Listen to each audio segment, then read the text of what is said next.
Esto es Fotos y Libros. Historias de una pulsión escópica. El primer podcast sobre fotolibros en España. Aprender fotografía puede parecer fácil. Fácil si se piensa que se trata solo de apretar un botón y comprender algunos principios básicos que tienen que ver con la sensibilidad, los diafragmas, las velocidades o las longitudes focales.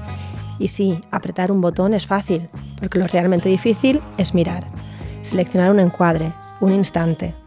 Y cuando eso ya lo dominamos, llega el momento de trascender la buena foto para crear una serie, una secuencia, un proyecto en el que una foto solo es importante si funciona en un discurso más amplio. Y después llega el momento de hacer de ese proyecto una realidad tangible, bien como un fotolibro, como una exposición, como una secuencia audiovisual y con las dificultades de producción que todo ello conlleva. Paul Graham reflexionaba sobre esto mismo en su mítico texto Photography is Easy, Photography is Difficult, para el libro de graduación de la Universidad de Yale en 2009. A diferencia de otros países, la enseñanza de la fotografía en España siempre ha sido una cuestión delicada.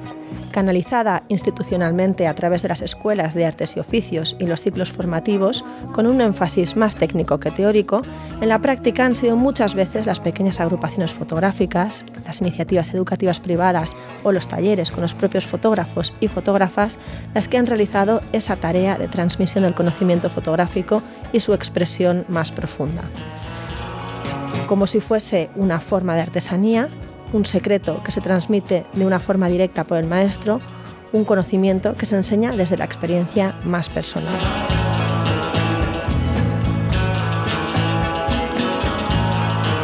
Pero queremos saber, ¿cómo se puede ir más allá de las formaciones de carácter técnico? ¿Cómo se enseña y se aprende la fotografía con fotolibros? ¿Qué futuro le espera a la fotografía ante los retos educativos de nuestro tiempo? Somos Marta Martín Núñez y Nieves Limón. Acompáñanos para responder estas y otras preguntas. Bueno, Marta, pues efectivamente, ¿no? La enseñanza de la fotografía es un tema bastante delicado. Algunas iniciativas recientes, como la ya difunta Asociación Nacional para la Enseñanza de la Fotografía o la Mesa Redonda sobre estas cuestiones, que se desarrolló en el primer Congreso Internacional sobre Fotografía, Conversaciones desde la Creación, Educación, Industrias y Patrimonio, organizada por la plataforma Centro de Fotografía e Imagen en Alcalá de Henares ya en el 2023, reflejaban algunas preocupaciones importantes. Por una parte, la necesidad de educar la mirada de las nuevas generaciones, no solo desde los ciclos educativos superiores, sino incluso desde la etapa infantil, primaria y secundaria. Pero por otra, también la desconexión entre los diferentes espacios educativos que ya existen y que parecen que están un poco estancos. Y para ayudarnos a transitar todas estas sombras, pero también luces, hoy tenemos en la mesa a 3 estudiantes y sobre todo profesora de fotografía. Xavier Rivas, Fosi Vegue y Luar Ribeira. ¿Cómo estáis? Muchas gracias por acompañarnos. Hola, gracias por la invitación. Bueno, Hola. Hola, ¿qué tal? hemos dicho en la mesa, pero también al otro lado de la mesa, ¿no? Bueno, pues vamos a comenzar, ¿no, Marta? Sí, bueno, aquí tenemos en la mesa, con su cuerpo presente, tenemos a Fosi Vegue, un autor que trabaja en escenarios cuyas referencias desaparecen para convertirse en metáforas reveladoras de las fallas de nuestra sociedad. Algunos de tus trabajos son Extrema Unción, Grandes Éxitos, XXXI o Y vio Dios que era bueno. Además, Fosi se dedica a la docencia desde 2004, es todo un veterano, ¿no? Su proyecto más ambicioso, Blank Paper Escuela, le ha permitido formar a toda una generación de personas que renovaron nuestro imaginario visual y difundir la obra de estos y de otros creadores emergentes.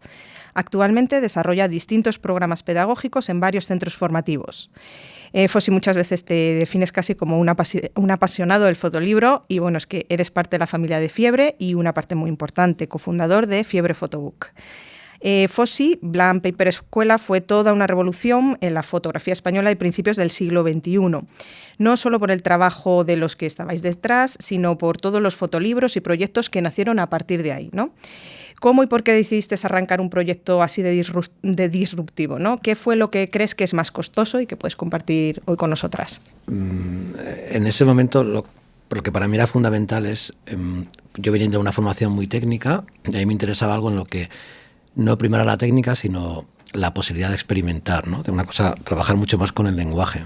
Y por otro lado, desterrar todo lo que tiene que ver con estos géneros de fotografía de moda, fotografía de bodegón, fotografía de paisaje, fotografía de interior, de exterior, de desnudo, ¿no? Estos ismos que a mí no me interesaban nada porque, bueno, lo que yo creo que era fundamental era que se pudiera entender la fotografía como una especie de cosa hiper mega abierta y en la que todo fuera posible.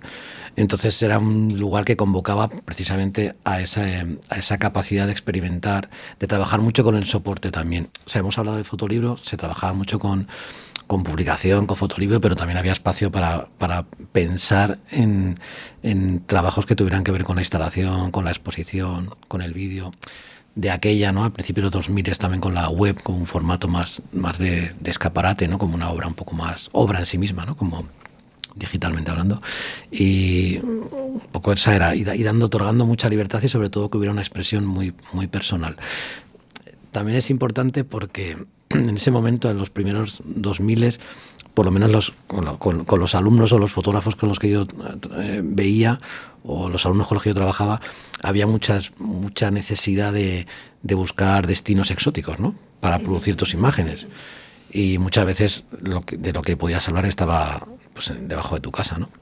Entonces también era una cosa, yo a nadie le decía no te vayas a la India a hacer fotos, pero sí que había una intención de ver que podías hablar de ti mismo hablando de lo que sucedía en la calle donde vivías. Primando un poco esta cercanía, ¿no? Esta cuestión de hablar, ¿no? sobre lo que tenemos también más cerca. Pero sobre todo porque era hablar de ti desde los demás, ¿no? Claro. O sea, la idea es que la gente... Yo por eso siempre decía... Hay una cosa que, hablando un día con Federico Clavarino o en clase, no sé, que yo decía por ahí a un alumno, es que es mucho más importante la vida que la fotografía. Y era precisamente eso, ¿no? Cómo cómo calar en un discurso que tiene que ver con cómo opinas o cómo te posicionas con lo que tienes enfrente. Claro, bueno, pues enfrente también y al otro lado de la pantalla tenemos a Xavier Rivas, que es fotógrafo, es profesor de la Universidad de Brighton y profesor asociado de la Universidad Politécnica de Valencia. Estudió antropología social en la Universidad de Barcelona y fotografía documental en la Escuela de Arte y Diseño de Newport. Ha realizado proyectos fotográficos como Traces of Nitrate o Frozen Future en colaboración con el artista visual Ignacio Acosta y la historiadora Louise Purbrick. Suyo es también, entre otros trabajos, The Dice, donde a través de 40 fotografías tomadas en el glaciar Juncal Norte de Chile y fotografía de archivo, investiga sobre el conocimiento ambiental tradicional y los futuros en peligro. Xavier, tenemos un poco lejos hoy, pero bueno, tú te dedicas a la enseñanza universitaria de la fotografía, pero en Reino Unido, donde los grados son mucho más especializados. Aquí en España parece que tenemos a la fotografía siempre en los márgenes, entre las bellas artes, la historia del arte, las ciencias de la comunicación, y cada campo además tiene sus propias metodologías, sus propias aproximaciones y apenas se relaciona con las demás. Creo que actualmente solo existe un grado oficial en fotografía, que además se imparte en una universidad privada y online. ¿Cómo valoras tu experiencia como profesor de fotografía en Reino Unido en comparación con la situación que tenemos en España? ¿Encuentras muchas diferencias? Hola, gracias por invitarme al podcast. Bueno, yo estudié fotografía en Inglaterra en los principios de los 90 cuando formaba parte de los politécnicos, es decir, eran escuelas de fotografía de carácter vocacional, pero la fotografía también se enseñaba en las bellas artes. Fue a principios del 2000 cuando estos cursos vocacionales de los politécnicos se convirtieron en cursos de grado, en donde empezaron a aparecer los cursos de posgrado, ¿no? Los másters y doctorados. Esto es un cambio importante que pasó a finales de los 90, mediados de los 90, en la que ese carácter vocacional de la fotografía tuvo el impulso de carácter académico, histórico, para desarrollar discursos críticos y mucho más contextualizados histórica y políticamente, ¿no? Entonces, esto todavía continúa en Inglaterra. Me imagino que en España esto también se está empezando a hacer. No sé si hay planes de haber licenciaturas de fotografía, pero al menos en Inglaterra los cursos, cuando empezaron a ser cursos de grado, tuvieron su propio impulso, tuvieron su propio programa, tuvieron sus propios catedráticos, etcétera, etcétera. En la Universidad, por ejemplo, de Brighton, por ejemplo, bueno, yo tengo que decir, ya no estoy en la Universidad de Brighton porque dejé la universidad en verano, pero la Universidad de Brighton, por ejemplo, los profesores tenemos al menos un 20% de nuestro contrato está dedicado a la investigación, es decir, son centros de producción y de investigación, no solamente de educación, ¿no? La ventaja que hay en un departamento universitario en comparación quizá a los antiguos politécnicos o las escuelas privadas, por ejemplo, es que en las universidades hay mucho interés en en los trabajos de carácter multidisciplinar, ¿no? Los cruces disciplinarios, las posibilidades de trabajar a lo largo y con o en colaboración o en diálogo con otras disciplinas. Esto en una universidad es mucho más factible que en un politécnico o en una escuela privada, ¿no? En fin, no sé, la universidad es un centro de investigación, básicamente, ¿no? Entonces, también es un centro de educación, pero ahí lo que se espera es que se produzca un trabajo de investigación. Bueno, y eso también de alguna manera lo puede conocer Lua, que también tiene parte de su formación fuera de España, como ahora vamos a ir describiendo, ¿no? Pues de manera también virtual nos acompaña en este caso Lua Ribeira. Ella es miembro de la agencia Magnum y además es diplomada en diseño gráfico por la Escuela BAU en Barcelona, licenciada en comunicación audiovisual por la Universidad de Vigo y en fotografía documental por la Universidad de South Wales.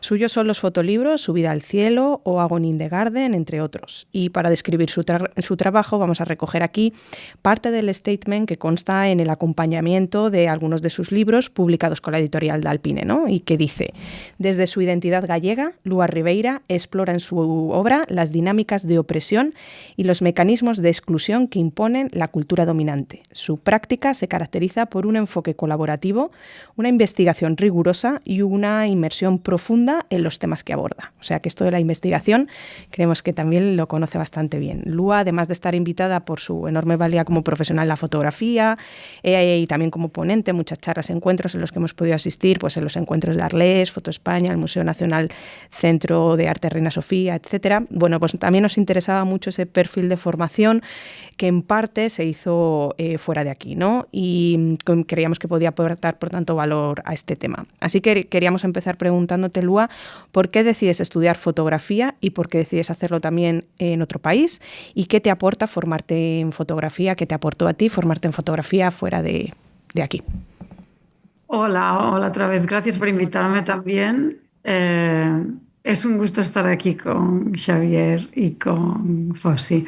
Bueno, yo estudié, claro, yo no me fui a... Creo que ha sido muy interesante como ha puesto ahí Xavier en contexto. Creo que el tema de la educación, cómo lo ha... El tema de la educación en fotografía, cómo lo ha explicado, creo que es que yo no tengo nada que aportar en ese sentido casi, pero yo es cierto que no me fui a estudiar fotografía a Reino Unido. Yo me fui a Reino Unido y después decidí estudiar fotografía. Entonces no fue, es un poco diferente, ¿no? Porque yo había descubierto la fotografía en Barcelona, estudiando diseño. Sentí algo como una cosa así muy profunda, muy vocacional a lo que me quería dedicar. Me fui a Escocia por sí, por pasear y sobrevivir allí, estaba allí. Y en Escocia intento matricularme allí en la universidad en fotografía porque después de un año yo sola trabajando, fotografiando, me siento muy sola. Tengo miedo de que la educación me estropee aquella relación especial que tengo con este medio, que hay algo ahí muy importante para mí y que previamente con diseño y con y estudiando comunicación fueron experiencias como bastante dolorosas y me cuesta mucho dar el paso, pero al final lo doy y hago una entrevista para estudiar en Edimburgo y otra para estudiar en Newport, donde estaba estudiando mi hermana, a Bandia Ribeira, que es fotógrafa también, y me dice, aquí está bien, aquí hay cierta seriedad, hay un curso de fotografía documental con esta trayectoria, me explica un poco brevemente, hago la entrevista por teléfono, me aceptan y me voy, pero un poco de una manera bastante, ¿no? Y sin conocer también el contexto de la educación de la fotografía en España, que ahora sí conozco un poco más y su precariedad. Y bueno, no sé, pienso que esa parte que comentaba Xavier, de la diferencia entre un centro en el que llegas y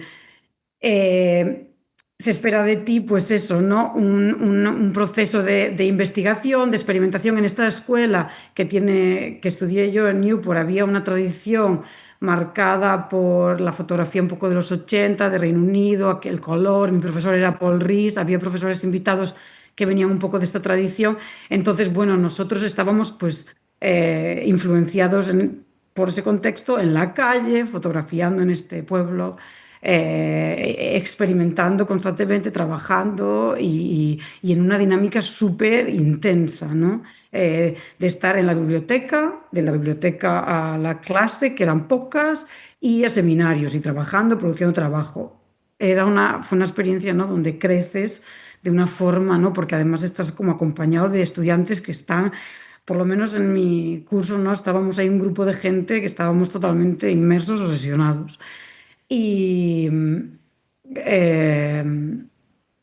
claro, en contraposición un poco a esta idea más pedagógica, de preocupación pedagógica que hay en España, ¿no? Que yo lo veo que pertenece un poco como otra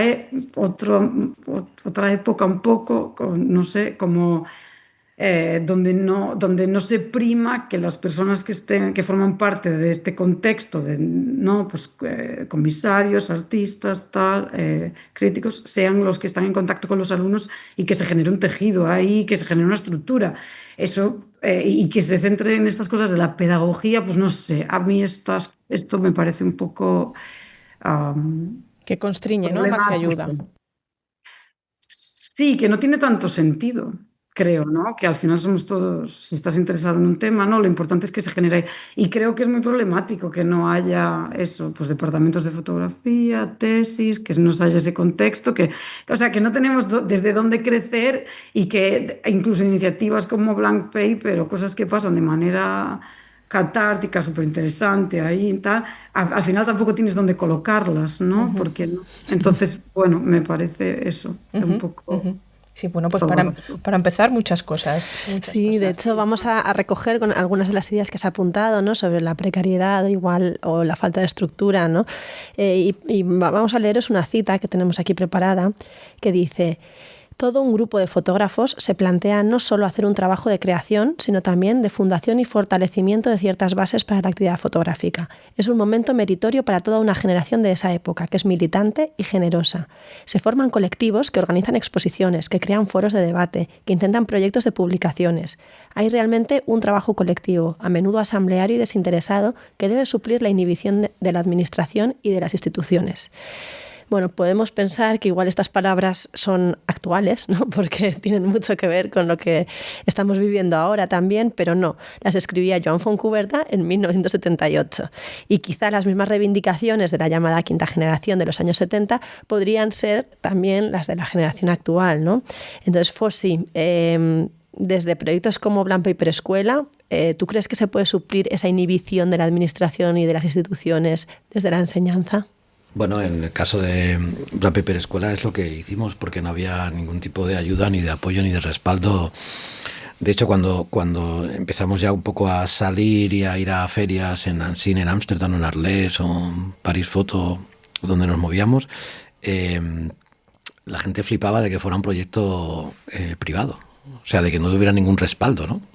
O sea, pero una cosa tan interesante, ¿no? Que mueve a tanta gente y ¿no? que crea ahí como un movimiento alrededor, un poco en relación a lo que decía Lua, ¿no? Porque era una cosa también la que nosotros intentábamos, que hubiera todo un aporte, o sea, que el profesorado fueran autores en activo, ¿no? Desde la fotografía, el comisariado, el mundo editorial, el mundo expositivo, ¿no? Como un encuentro ahí, los diseñadores, escritores, ensayistas, hubo un encuentro ahí muy rico y al final cuando veían que todo eso salían cosas y trabajos y autores y había como una especie de punto de mira en aquello, y sí, flipaban bastante con que no tuviera soporte. Se puede y se debe, pero ya no solo desde la enseñanza, sino desde cualquier tipo de colectividad que, digamos, no entra dentro del marco de la docencia, pero también está creando un circuito, ¿no? un lecho para que la gente se aproxime y luego desde ahí dar el salto a la formación, ¿no? O que eso le sirva de formación. Pero creo que se debería hacer más. No estoy de todo de acuerdo con que esa cita ahora tenga tanta vigencia. Me parece que la gente va bastante a su bola. Creo que se deberían... Hay un punto cuando te embarcas en esto como de mártir. O sea, sin querer hacer las veces... O sea, no es que hagas de mártir, no hablo por mí. Pero que tienes que echar mucho tiempo, con muchas ganas para hacer, para mover, si no, bueno, que se lo cuenten a Miren Pastor, ¿no? Que está en fiebre y también estuvo llevando Brand Paper conmigo y era un esfuerzo brutal y creo que la gente va un poco a veces a su aire. Creo que debería haber más movimientos o sea, no anti, sino en paralelo a lo que se pueda hacer a nivel administrativo, que me parece que es poco. Entonces creo que habría que arrimar un poco más el hombro, hay que ser más generoso. Creo, o sea, no quiero dar lecciones, pero ahí os dejo. Pero creo que esa cita ahora mismo no sé si tiene tanta vigencia como los 80. Bueno, vosotros arrimasteis el hombro en aquel momento, sí, quiero decir. Pero es 2000 y pico, ahora estamos en el estamos en otro 2026, momento. Han pasado muchos años. Entonces yo creo que sí se debería. De hecho, luego... No sé, o a lo mejor no se encuentran conexiones o no sé, o hay una cosa más individual, no lo sé. Luego vamos a hablar un poco también, o pretendemos hablar de esos cambios, ¿no? Un poco también, pues, estando de acuerdo contigo que, bueno, no estamos ya en los años 70, ¿no? Y hay cosas que sí han cambiado, ¿no? Pero como Xavier conoce bastante bien y él aproximaba con mucho tino, pues, estas estructuras de investigación también de las universidades y conoce tanto este sistema de Reino Unido como el sistema de España, pues, queríamos preguntarle cuál cree que es la principal carencia que tiene el sistema educativo español en relación a la fotografía, y podemos extrapolarlo al campo de la imagen, no solo estática, también dinámica, ¿no? Pues, ¿cuál cree que es esa principal carencia o que él ha identificado en la trayectoria, en su propia trayectoria? Siento corregirte, pero yo no tengo experiencia en la Universidad Española. Yo doy un pequeño seminario de 3 días en la Politécnica de Valencia, pero no formo parte del colectivo de profesorado que gestiona ese curso ni que lo piensa. Entonces, lo que te puedo decir es que sí que hay 2 palabras que se escuchan repetidamente en el contexto educativo en España, y es la palabra asignatura y la palabra ejercicio. Y estos son unos términos que quizá tendría que replantearse y que dejar de utilizar, ¿no? La idea de la asignatura y la idea del ejercicio. Quizá también habría que replantear el concepto de alumno y cambiarlo por el concepto de estudiante. En Inglaterra, de hecho, nosotros no trabajamos con asignaturas, trabajamos con seminarios, trabajamos en talleres, trabajamos en cursos muy específicos, pero este concepto de asignatura, que suele ser una cosa muy global, como aquello, la literatura contemporánea, ¿no? Esto no se suele hacer en Inglaterra. Yo creo que esto en Inglaterra lo que el sistema educativo es más por proyectos y donde el estudiante tiene una centralidad dentro del programa, ¿no? Muchas veces los seminarios, los talleres tienen mucho que ver con la investigación propia del profesor, no porque viene estipulado por una esfera más superior, y tiene que ver mucho con el interés o los intereses de los estudiantes, ¿no? Entonces yo creo que la base para mí del éxito o del entusiasmo que yo siento por el sistema educativo británico tiene que ver con este planteamiento, ¿no? Que el estudiante está en el centro de la pedagogía, ¿no? En el sentido de que es una práctica educativa que es más un diálogo, es más una colaboración, es una situación de feedback mutuo, ¿no?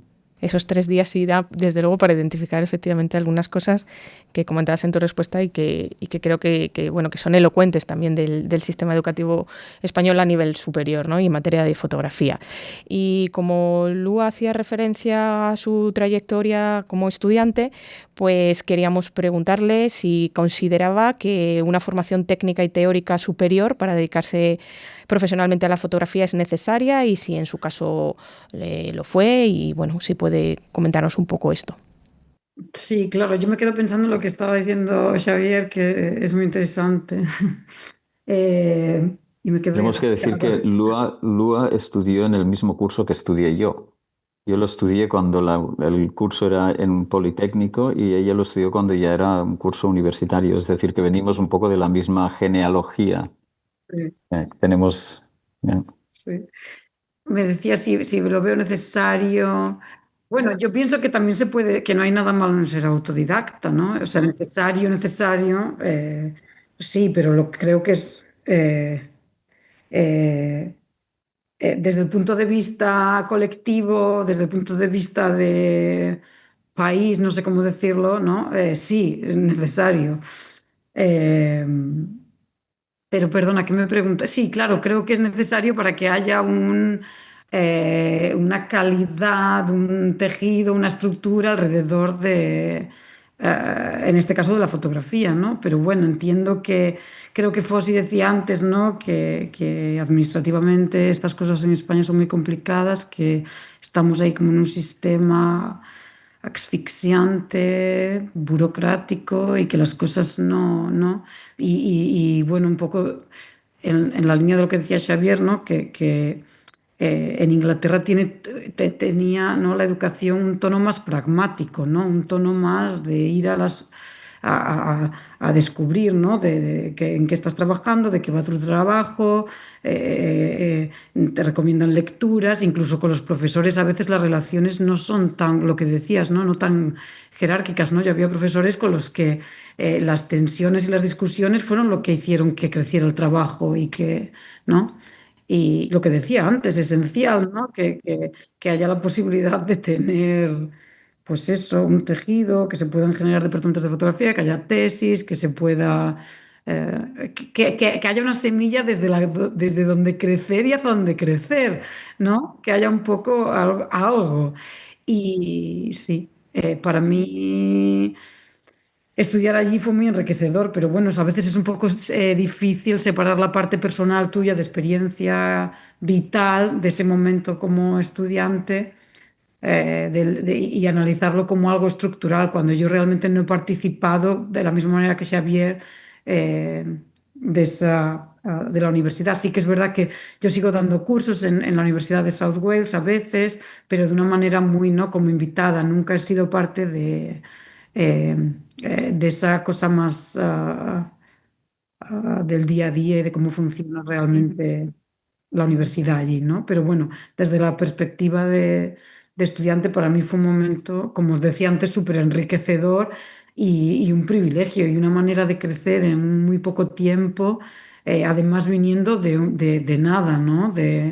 Yo no tenía ni idea y, y lo que es interesante quizás, esta idea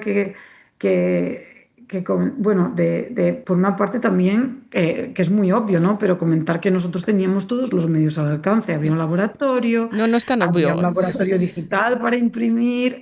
No hablo en relación a España, hablo en general, ¿no? Había los medios, había una biblioteca espectacular, ¿no? Y todas estas cosas que son muy básicas, pero que hay que mencionar que son muy importantes, ¿no? Porque yo también he sido conocedora de escuelas de artes y oficios así, donde no hay, donde la gente imprime en una copistería, ¿no? Entonces, esto que parece muy básico, pero aquí es donde surgen, ¿no? En estas horas de laboratorio, de estar ahí surgen las relaciones, unas dinámicas de grupo, un interés que se va fomentando, no sé, surge la vida alrededor de esto, ¿no? Que es lo bonito, ¿no?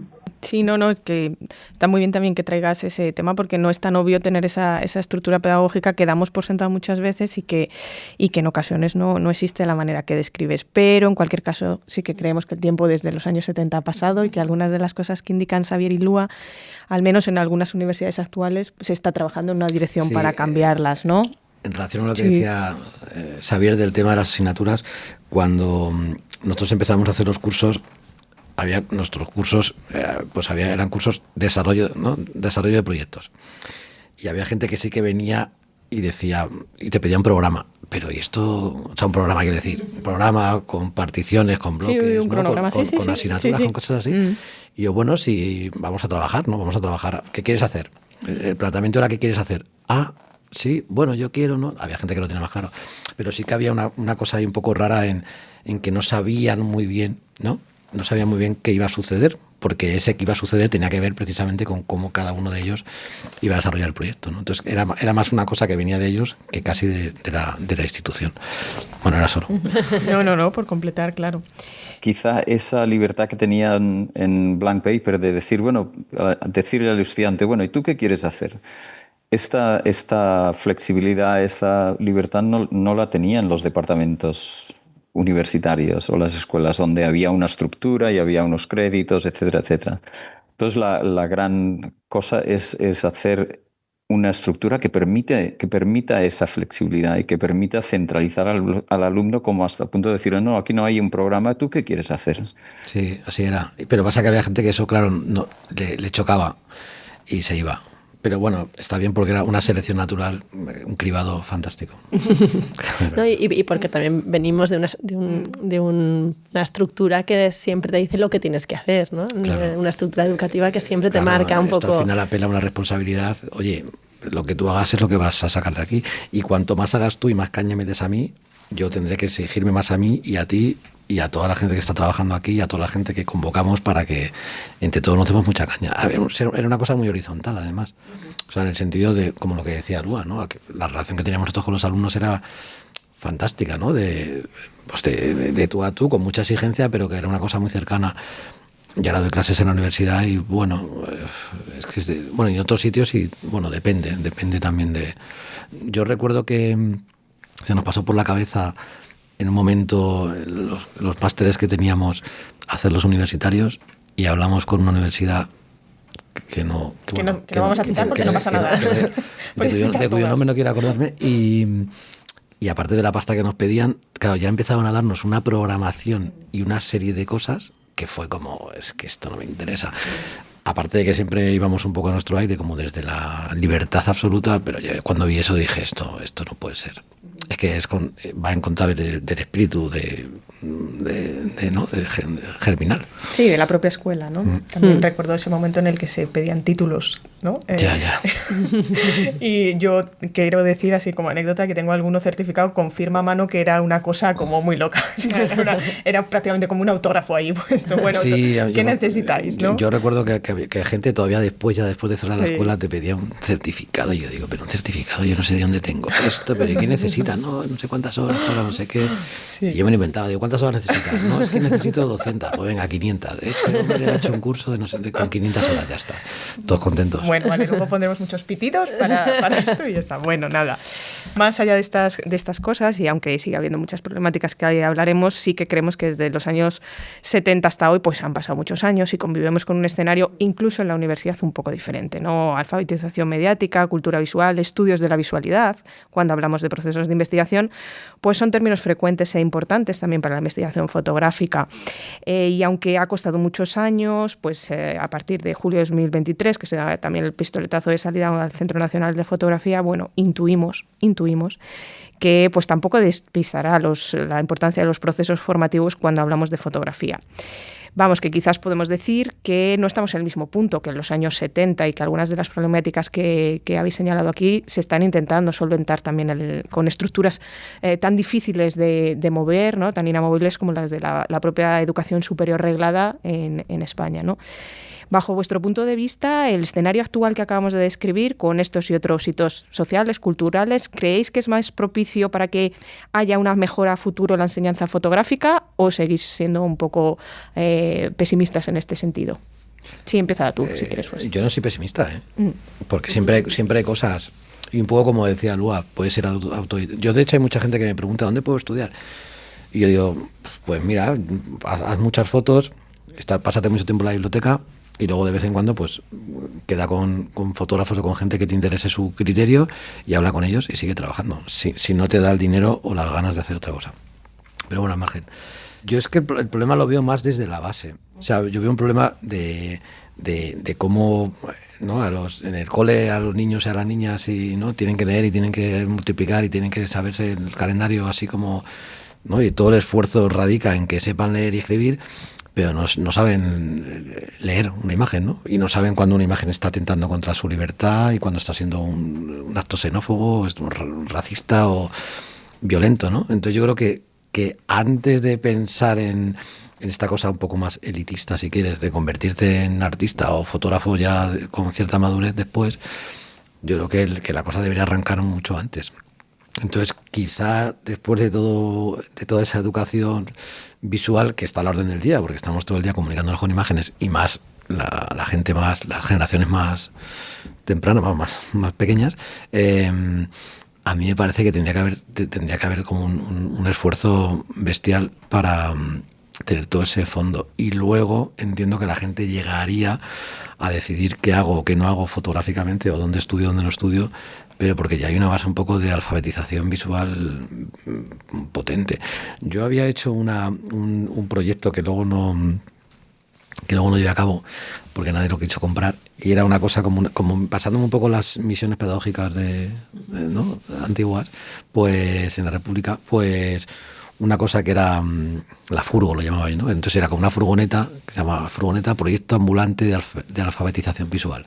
Y entonces era pues ir por diferentes pueblos de esta España nuestra, haciendo pues como, no educando a la gente para educando, no quiero decir eso, para convertirse en fotógrafos, sino para gente más pequeña, ¿no? Sino para entender qué significan las imágenes, ¿no? Y cuando envías una imagen en un WhatsApp o subes algo a TikTok o yo qué sé, o estás leyendo por la calle una publicidad de una marca que sea, que sepas qué te están contando o qué puedes contar tú, o qué herramientas tienes para hablar visualmente con más vocabulario. Y bueno, pues yo creo que yo voy un poco más en eso. Yo me metería en una furgoneta a ir por ahí, por los pueblos, la verdad. Yo como yo. Bueno, quizás también quería señalar que a lo mejor también es justo decir en la mesa, ¿no? Por las fechas en las que estamos, hay una jornada de huelga general convocada en las universidades madrileñas, 26 y 27, porque el escenario de la educación superior es muy complejo y muy precario, decía Lua al principio. Y claro, quizás también tenemos que poner sobre la mesa que esas cosas que dábamos por hecho, una simplemente financiación para el propio profesorado, pues está en un sistema, está en peligro la educación pública española superior, y que yo al menos quería reseñar que es de justicia decir en la mesa que las condiciones de esa educación pública superior española pues son muy precarias, son nefastas. Y esto pues teniendo este lugar para decirlo, pues bueno, creo que no deberíamos pasarlo por alto, ¿no? Así que a ver si ese futuro es un poco mejor. Bueno, ¿retomamos, sí. Marta? ¿Sí? Sí, bueno, y hemos estado un poco hablando desde nuestro punto de vista, ¿no? Como docentes, ¿no? O como personas que nos dedicamos a la enseñanza, pero vamos a pensarlo también desde el otro lado, ¿no? Desde el lado de los estudiantes, ¿no? A veces escuchamos voces apocalípticas sobre los estudiantes y las estudiantes actuales que dicen que, bueno, pues que antes llegaban más preparados y preparadas, que no leen, que no tienen motivación por lo que hacen, ¿no? Pero por otra parte son generaciones pues, que tienen a su alcance muchísimos recursos, muchísima información, tienen la apertura de muchísimos archivos que están digitalizados, ¿no? Y que antes, pues, archivos gráficos me refiero, ¿no? Que antes pues no eran tan accesibles, ¿no? Y que son recursos pues, que no teníamos nosotros cuando nos estábamos formando, ¿no? Entonces vosotros, desde el punto de vista de los estudiantes y las estudiantes, ¿habéis notado un cambio en los últimos años? Lleváis tanto Fosi, ¿no? como Xavier, tenéis una amplia experiencia, ¿no? en la docencia. ¿Cómo valoráis todo este cambio que también viene de la mano, ¿no? de los avances tecnológicos, ¿no? y de las aperturas de los archivos, ¿no? de los recursos que tenemos ahora y del interés del alumnado? ¿Cómo lo valoráis? Es que yo creo que no es tanto... En todas las épocas hay gente con más ganas y con menos ganas, ¿no? Yo tengo alumnos que tienen pocas ganas y tengo otros que tienen que se comen el mundo y que están deseando conocer y hacer. Sí que es cierto que pues cuando nosotros empezamos a hacer fotos había muchos menos recursos digitales, ¿no? Internet, y había muchas menos cosas. No existía Ryanair, no existían un montón de cosas que te Otro pitido. claro, que te hacían la vida más fácil, ¿no? Ir y venir. Bueno, yo lo que yo puedo notar así como hablando en general, y quizá que el tema de el tener acceso a un teléfono y a poder comunicarte con imágenes y a estar constantemente subiéndolas y participando del mundo de la visualidad, es que la gente enseguida tiene como un aplauso inmediato, ¿no? Que es el like de un Instagram o de un TikTok o lo que sea. Entonces creo que llevan peor la frustración. Pues es verdad, porque ven como poco, no sé, creo que ven como poco exigente la producción de imágenes, ¿no? Es otra cosa también cuando hablábamos de los inicios de la Piper Escuela, que la gente está alocada con el tema de portfolio. Es que tengo un portfolio que eran 4 cromos de fotos buenas, ¿no? Y yo digo, bueno, sí, con las cámaras de ahora las tiras al suelo, haces una patada y ya el portfolio se hace solo, pero tienes que generar un discurso. Entonces yo creo que hay mucha gente que viene con ese tema de genero imágenes sueltas, me aplauden y ya luego si me das un poco de caña, joder, me frustro enseguida. En general, así un poco en general, así a lo loco. Pero bueno, yo tengo cursos en marcha en otros sitios o incluso en la Escuela Aula de Ecuador, que es un curso de proyectos que yo llevo ya hace 6 años, y toda la gente que está en el curso tiene una motivación bestial, porque saben dónde van o qué quieren y están a tope. Y es un curso online, ¿eh? De gente de Latinoamérica y España. Y ahí están a tope. Y a lo mejor hay otros rangos de escuelas, universidades privadas que viene gente a lo mejor también con un poder adquisitivo más alto, que bueno, pues que están ahí como podían estar estudiando jardinería. Entonces al final es un poco de selección natural. Yo qué sé. Yo se lo digo en clase a algunos. Bueno, ¿aquí cuántos sois en clase? 12. Pues seguramente 2 seguís funcionando. El resto, por lo que veo, pues no va a acabar. Lo hago como para desafiarlos y pincharles un poco. A veces funciona y otras veces no funciona. Y tú, Xavier, como bueno, también tienes como una larga trayectoria en la enseñanza, ¿cómo has vivido tú pues, esta evolución, ¿no? de los estudiantes? ¿También tienes alguna forma de desafiarlos o de, digamos, de comprometerlos, ¿no? para que o no es necesario? Sí, el desafío es necesario. Mi experiencia y una de las razones por las cuales dejé la universidad antes de la jubilación es una cuestión generacional. Los estudiantes ahora para mí son mucho más jóvenes que antes. Yo soy mucho mayor, entonces hay una diferencia generacional y entonces ahí sí que hay una diferencia de lenguaje, de expectativas, de intereses. O sea, el estudiante joven...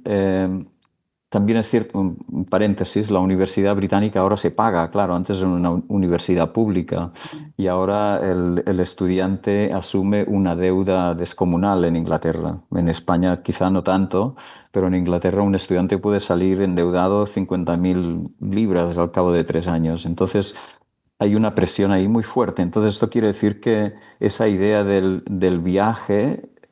the journey is the destination, ¿no? Esa idea de que es el viaje lo que importa, no el destino, ha cambiado mucho. El estudiante quiere llegar y quiere llegar de una manera rápida y eficiente. Esto es una cosa. Y la otra es el tema de las cuestiones que les preocupan a los estudiantes de ahora, ¿no? Hay un interés mucho mayor por cuestiones de identidad, ¿no? de subjetividad, las cuestiones del cuerpo, cuestiones de las relaciones intergeneracionales. Y también hay una preocupación, evidentemente, por todo el tema de la ecología y del trabajo, de la desigualdad, de la justicia, etcétera. Pero esa idea de la subjetividad es muy potente en ellos, ¿no? Y entonces yo me he encontrado en muchas situaciones en que intentas llevar el trabajo al contexto social, no al contexto biográfico, ¿no? Es como traspasar este contexto biográfico que es muy importante para ellos, llevarlo al campo de lo social, ¿no? Pero bueno, yo no tengo esa visión de que los estudiantes no leen, de que son analfabetos o de que son vagos, no tengo esa sensación. Como dice Fossi, hay gente que sí que lo es más o que tiene más esa tendencia, pero yo creo que la gente joven de ahora tiene una potencialidad enorme. O sea, lo veo con mi hija, ¿no? Que son gente muy crítica, muy activa, muy comprometida. O sea, no veo ese esa idea de que son vagos o es una generación de vagos o de analfabetos, para nada. Qué bien, qué bien. Pues lo compartimos, sí, ¿no? Sí, sí. Claramente. Sí, ¿no? Y es cierto, ¿no? Que tienen muchos recursos, tienen que saber utilizarlos también, ¿no? Para poder generar, Sí, ¿no? Un poco esto sus es proyectos. interesante, se me ha olvidado decir que lo que es curioso, lo que es interesante de ahora es que esta generación de estudiantes que están en torno a los 20 años, estos son los que llegan a los cursos de grado, ¿no? No los de posgrado o de doctorado. También son capaces, ellos tienen la posibilidad de escuchar las voces de su propia generación. Es decir, ellos escuchan sus propias voces en los medios, en los libros autopublicados, en la circulación de las imágenes que hacen por internet, etcétera. Cosa que en nuestra generación eso no sucedía. Nosotros veíamos el lenguaje y los resultados de los másters, ¿no? De los profesores, que eran los que conseguían publicar, hacer exposiciones, etcétera. Y ellos están en constante diálogo con su propia generación, lo cual es súper interesante también.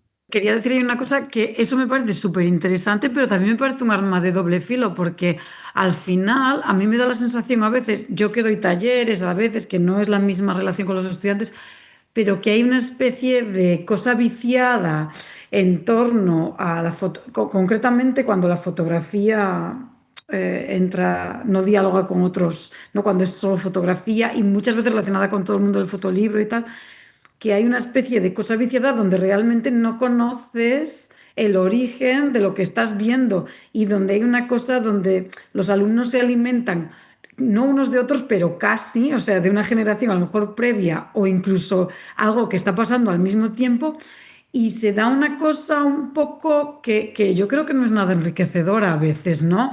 Que es como, mira lo que he solucionado y es porque es muy similar a un proyecto que ha tenido cierta relevancia en un cierto contexto tal y hay como una especie de imitación como muy vulgar que a veces es que yo a veces me he quedado incluso diciendo, estoy loca, estamos mirando esto con cierta seriedad, ¿no? Y eso me da siempre un poco de... Pero por otro lado, me gusta mucho que tú lo hayas mirado del lado positivo, ¿no? Que estamos escuchando voces más... Pero bueno, entiendo que todo tiene el doble filo, ¿no? También, no sé. Sí, sí, sí, por supuesto, sí. Sí, sí. Bueno, llevamos ya un buen rato hablando de didáctica, de formación, de educación, la universidad, para arriba, para abajo, los ciclos, el doctorado incluso, hemos dicho, madre mía.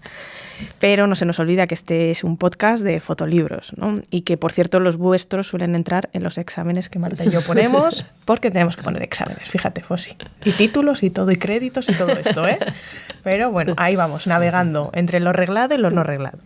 Entonces queríamos saber, bajo vuestro punto de vista, cómo se pueden enseñar los fotolibros en una clase típica como la que tenemos, quizás no en muchos ambientes, quiero decir, es decir, quizás no ese proyecto de tú a tú que explicabais, sino en otro tipo de clases, y cuáles son los valores que aporta este soporte a la enseñanza fotográfica bajo vuestro punto de vista. A ver, como herramienta es una herramienta como muy democrática, muy fácil de tener en la mano, ¿no? Y de mostrar y de enseñar y ir y venir por ella, ¿no? Y entender pues el significado de la imagen, ¿no? La narración, qué significa esa imagen en un contexto, que es el contexto del ensayo visual que propone el libro, ¿no? La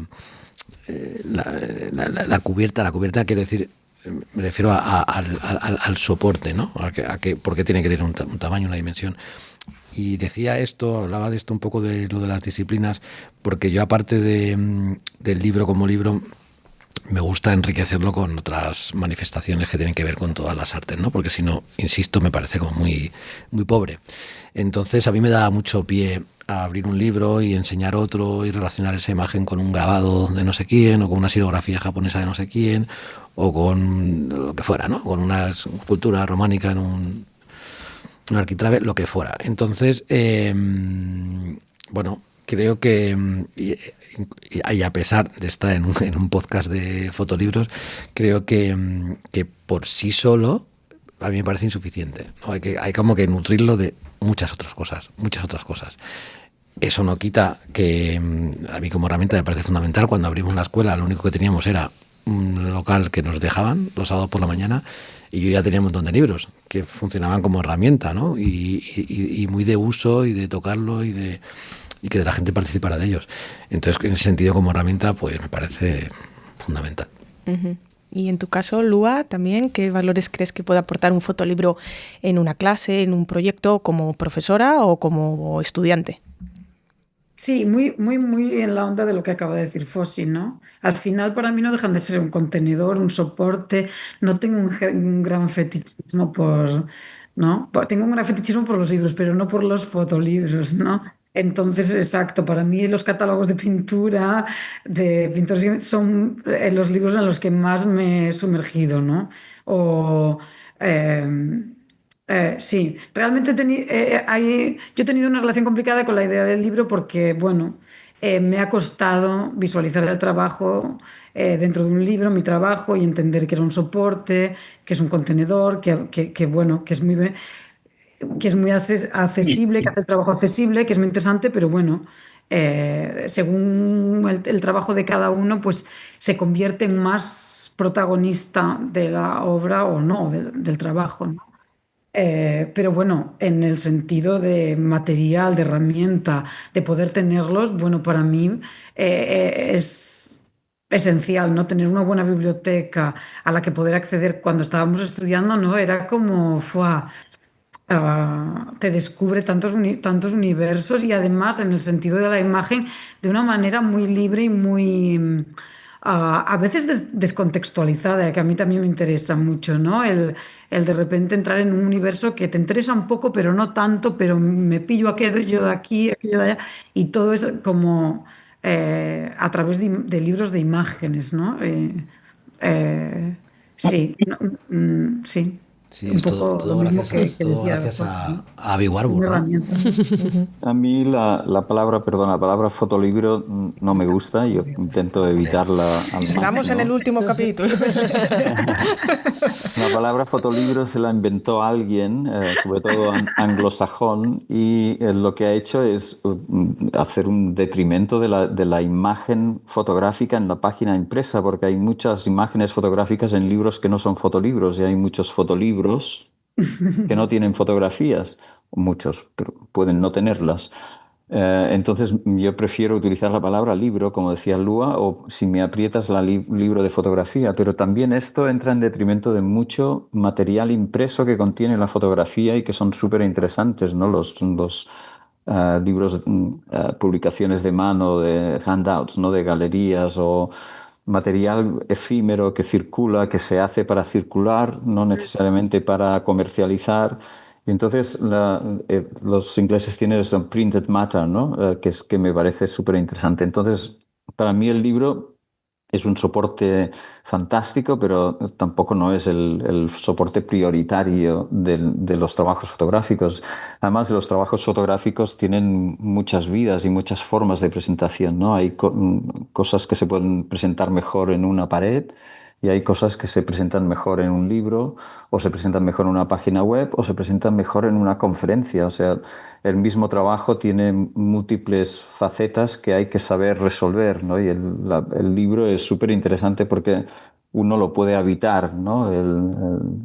Pero sobre todo para mí la cosa del pensamiento está en la página impresa, ¿no? Cómo la fotografía o la imagen convive con el texto, con otros materiales, con otros, ¿no? Cruces, como decíamos anteriormente, cruces disciplinares que se pueden dar muy bien en la página impresa, ¿no? Y si dentro de esos cruces disciplinares tuviéramos que ubicarlo un poco más y con un término más genérico, con libros, ¿cuáles son los que nunca han faltado en tus clases, Xavier? ¿Has utilizado a veces tus propios proyectos? ¿Prefieres no hacer esto en las clases? Sí, inevitablemente los estudiantes uno asume que conocen el trabajo que has hecho, entonces no hace falta tanto mostrarlos, sino como discutirlos o contextualizarlos en las clases. En mi caso, yo aprovecho las clases donde hablamos de la página impresa y de hacer un proyecto de publicación, yo llevo muchos libros, llevo como 3 maletas de libros. Entonces están todos sobre una mesa y empezamos a verlos desde diferentes puntos de vista. Uno puede ser el carácter objetual, ¿no? Cómo están hechos los libros, cómo se montan, qué materialidades tienen, si pesan, no pesan, si hay despliegues o no hay despliegues. La cuestión narrativa, la cuestión también de la circulación y el valor que tienen, qué función cumplen en un proyecto determinado, porque a veces hay libros que no cumplen una función muy clara, ¿no? Aparte de la autoestima del propio autor, ¿no? Pero si tengo que poner algunos, así rápido y a bote pronto, me he puesto una lista de 6 o 7. Yo empiezo siempre con el Pencil of Nature, ¿no? El lápiz de la naturaleza, que es un libro que es clave en la fotografía, en la página impresa, pero que no mucha gente lo tiene muy en la cabeza, ¿no? Sobre todo la cuestión del texto, como tampoco el de Walker Evans y James Agee, ¿no? Let Us Now Praise Famous Men. Este es un libro que las fotografías están al principio, hay 20 y tantas fotografías, depende de la edición, y luego hay 200, 300 páginas de texto.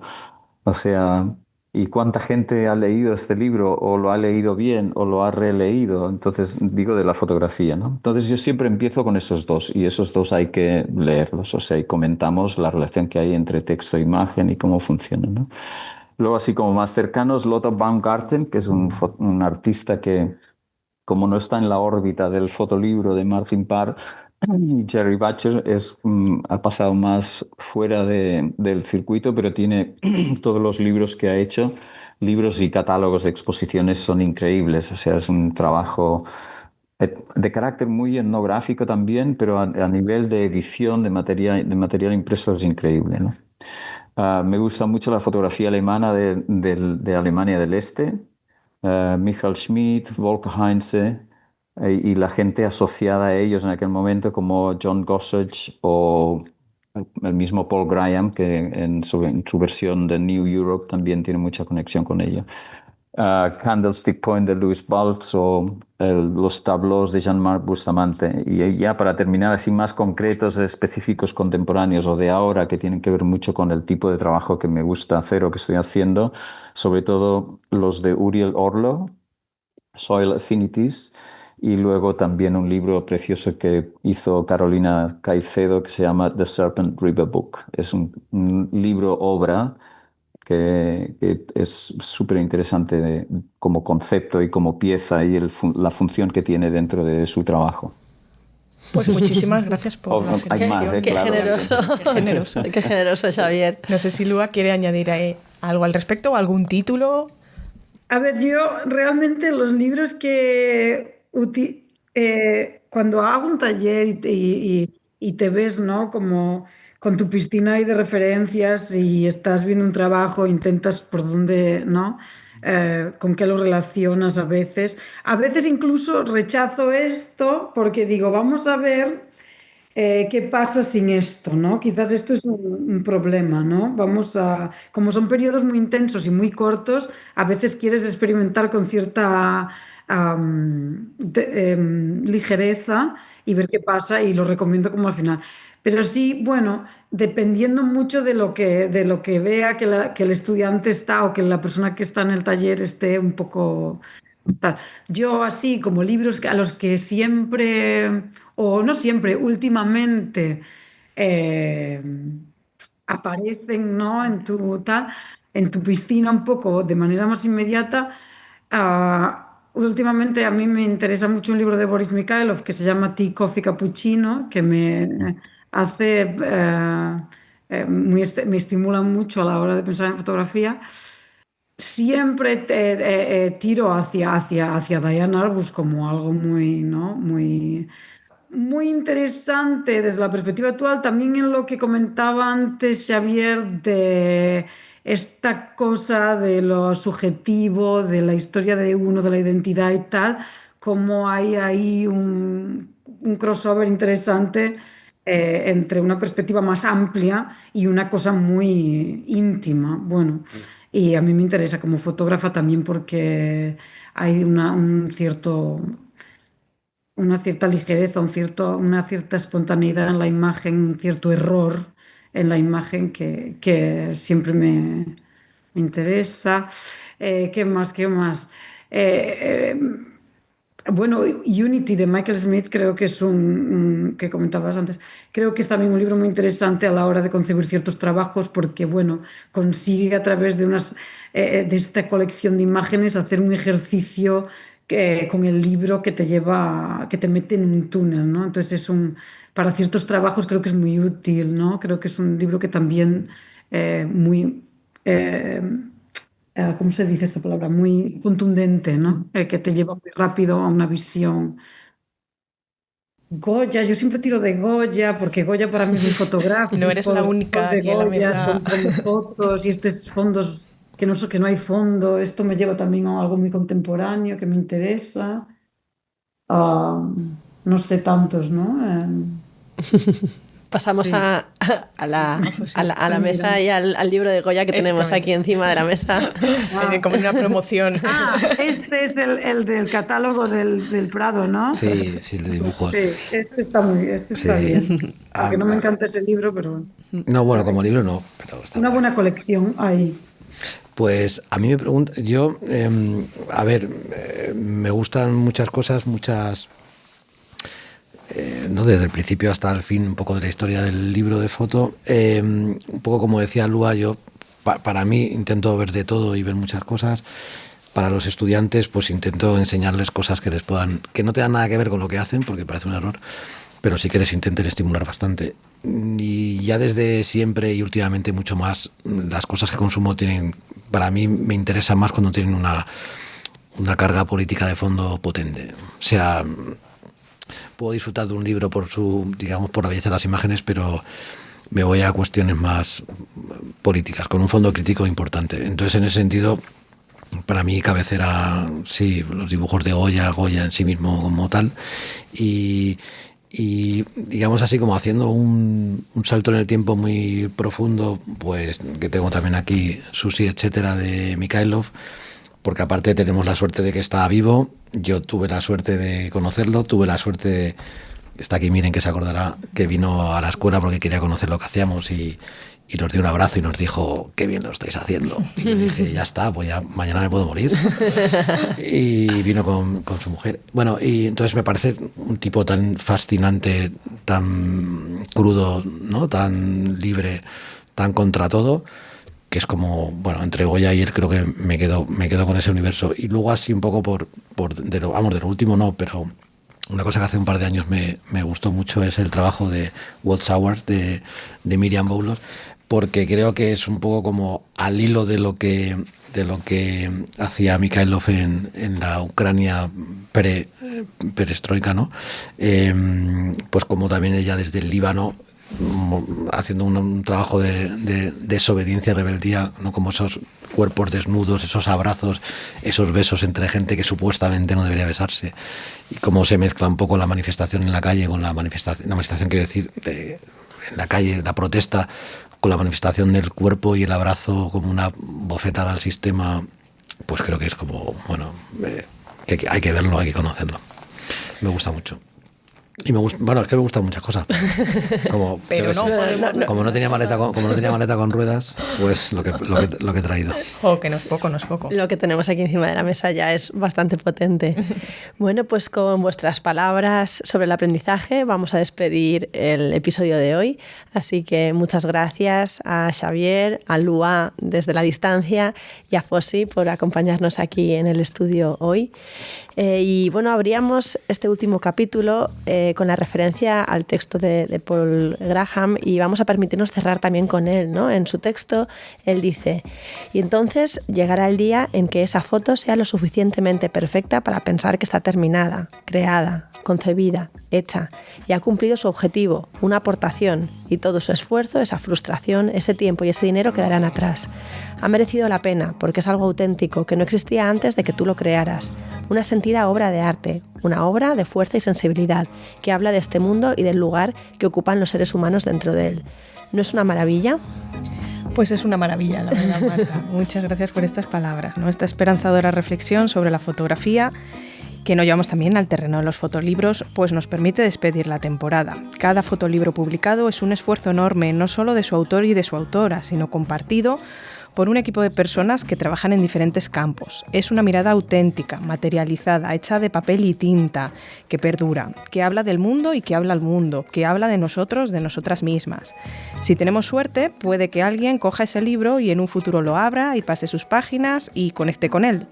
Y tal vez hasta le cambien su propia vida, ¿no? Porque esas páginas impresas llevan unas fotografías que pueden transformarte. ¿No es una maravilla?